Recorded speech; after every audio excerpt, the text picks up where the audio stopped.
प्रिय विद्यार्थियों, good morning.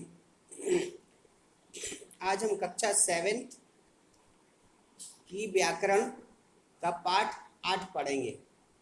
तो सभी बच्चे 7th वाले सभी बच्चे अपनी अपनी बुक निकालें। व्याकरण जिसका पेज नंबर 55 देखें। ठीक, उसमें देखिए विकारी शब्द संज्ञा अध्याय 8 नाउन। तो मैं अब पाठ पढ़ना चालू करता हूँ, आप समझते जाइए, उंगली रखते जाइए। जिन शब्दों में लिंग वचन कारक आदि के कारण विकार या परिवर्तन आता है वे विकारी शब्द कहलाते हैं। संज्ञा सर्वनाम विशेषण और क्रिया विकारी शब्द कहलाते हैं। ठीक, संज्ञा। अब आ गया संज्ञा, जो अब पहले भी पढ़ चुके हो। संज्ञा शब्द का अर्थ है नाम या पहचान। संसार में प्रत्येक प्राणी, वस्तु, स्थान एवं भाव का कुछ न कुछ नाम अवश्य होता है। आओ उदाहरण के माध्यम से हम समझें। ताजमहल आगरा में स्थित है। रमेश फुटबॉल खेलता है। शेर जंगल का राजा है। आम में बहुत मिठास है। उपर्युक्त वाक्यों में ताजमहल, आगरा, रमेश फुटबॉल, शेर, जंगल, राजा, आम, मिठास आदि शब्द किसी न किसी व्यक्ति, वस्तु, स्थान, प्राणी, भाव के नाम हैं। ये नाम ही संज्ञा कहलाते हैं। अतः संज्ञा को इस प्रकार परिभाषित किया जा सकता है, किसी व्यक्ति, प्राणी, वस्तु, स्थान या भाव के नाम को संज्ञा कहते हैं। तो ये संज्ञा की क्या है? डेफिनेशन, परिभाषा। ठीक है, ये संज्ञा की परिभाषा है। तो अब देखो संज्ञा के भेद। संज्ञा के कितने भेद होते हैं? 3 भेद, व्यक्तिवाचक, जातिवाचक और भाववाचक।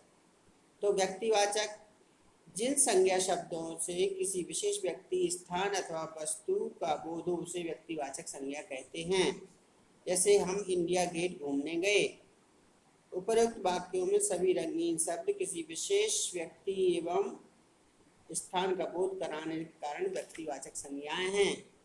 व्यक्तिवाचक संज्ञाओं के नाम बहुत से दिए इसमें। व्यक्तियों के नाम, दिशाओं के नाम, देशों के नाम, नदियों के नाम, दिनों महीनों के नाम, त्योहारों के नाम, समुद्रों के नाम, नगरों चौकियों के नाम। तो आप लोग ये सब जब आप पेज खोले हैं तो आप उसमें देख लीजिए।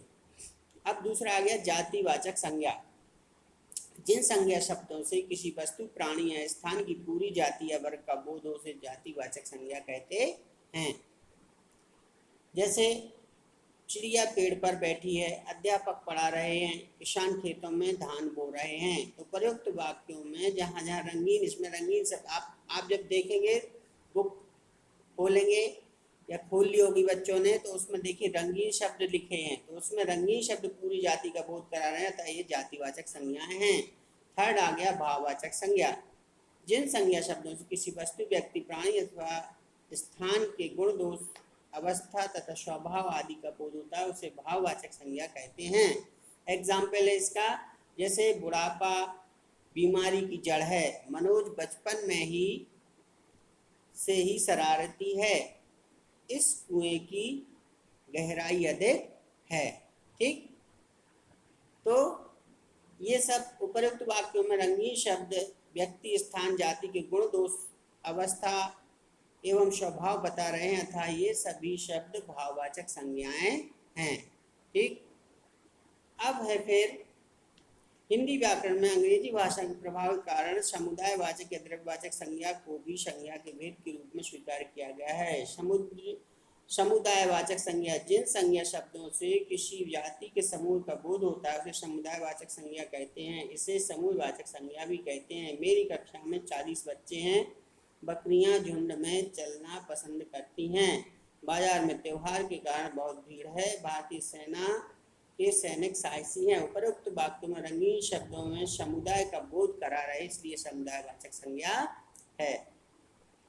द्रव्यवाचक जिन संज्ञा शब्दों में किसी पदार्थ, द्रव्य का बोध होता है उसे द्रव्यवाचक संज्ञा कहते हैं। जैसे माँ ने बहू के लिए सोने के आभूषण बनवाए। बच्चों को दूध पीना अच्छा लगता है। देखिए उपरोक्त वाक्यों में रंगीन शब्द किसी पदार्थ या द्रव्य का बोध करा रहे हैं। ठीक, अतः ये द्रव्यवाचक संज्ञाएं कहलाती हैं। तो भाववाचक संज्ञाओं के निर्माण, जाति संज्ञा। अब देखो इसमें जातिवाचक, भाववाचक, जातिवाचक, भाववाचक सब दिया है इसमें, सर्वनाम भाववाचक, सर्वनाम भाववाचक, विशेषण भाववाचक। तो इसमें बहुत सा दिया है, क्रिया के आधार पर भाववाचक संज्ञाएं, जैसे बदलना, बदलना, बदलाव, भूल, भूलना, भूल, ठीक है, छलना, छल, काटना, कटाई। अब अवयव से भाववाचक संज्ञा बनाना, अवयव से। तो देखो शाबाश, शाबाशी, दूर, दूरी, दूर, दूरी, माना, मनाही, तो ये भाववाचक है, इसमें भाव आ जाता है।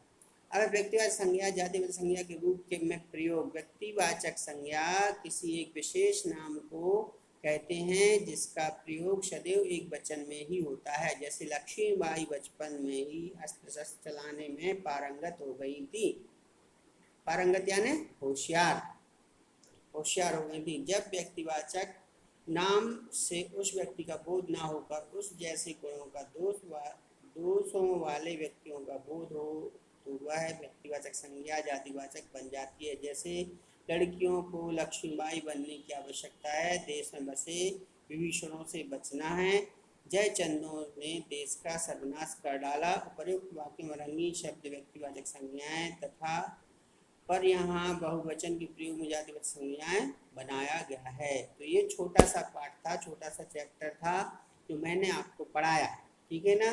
तो कल मैं इसको आपको क्वेश्चन आंसर व्हाट्सएप करूँगा, ठीक है ना। ये इसके वीडियो भेजूँगा और क्वेश्चन आंसर व्हाट्सएप करूँगा। तो आप अपने ध्यान से उसको नोट